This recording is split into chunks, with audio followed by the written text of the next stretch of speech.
That motor came out of an old printer I once picked up by the side of the road. I like it because it has this quadrature encoder built into it. That allows us to measure the velocity of the motor, and it allows us to keep track of the position. For example, let's say we take that motor and we connect it up to a battery. Now we're going to plot the various parameters as a function of time. First, at time equals 0, we'll close the switch. So this is the voltage that's applied to the motor. That motor has a certain velocity, we see starts at 0 and then ramps up. It also has a position. So when we turn the motor on, you see the position starts to move slowly and then it becomes a vertical line.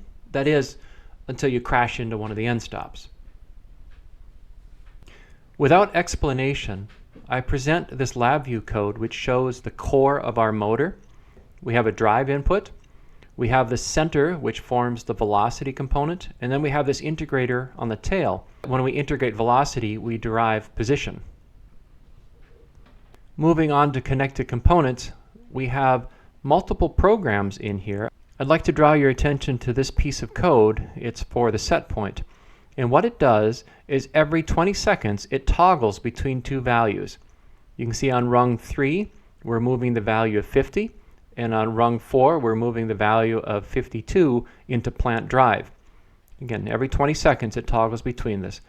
In the real world, this would be a very small voltage change going into the motor. This is what it looks like when we trend it. You can see we're moving from 50 to 52. Again, really small steps. Bumping the plant ever so slightly here. Now we can turn on the velocity trace, and we can see how the motor actually responds to that.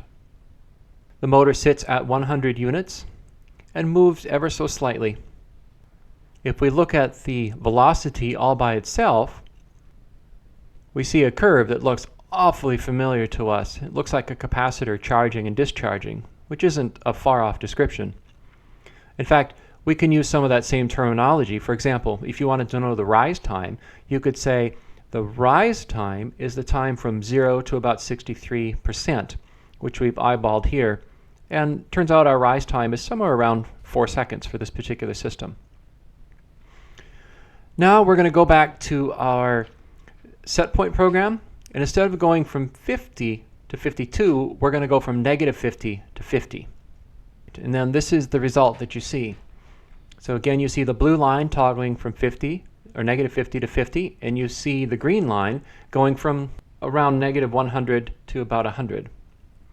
Once again, we can eyeball the rise time for this. So we start at this 0 mark and we move over to about the 63% point, and we see that it doesn't matter. The rise time is about the same in both cases, whether we're moving the plant a tiny amount or whether we're moving it a very aggressive large amount like we did here. Now I want to show you the reason we shifted from negative 50 to 50.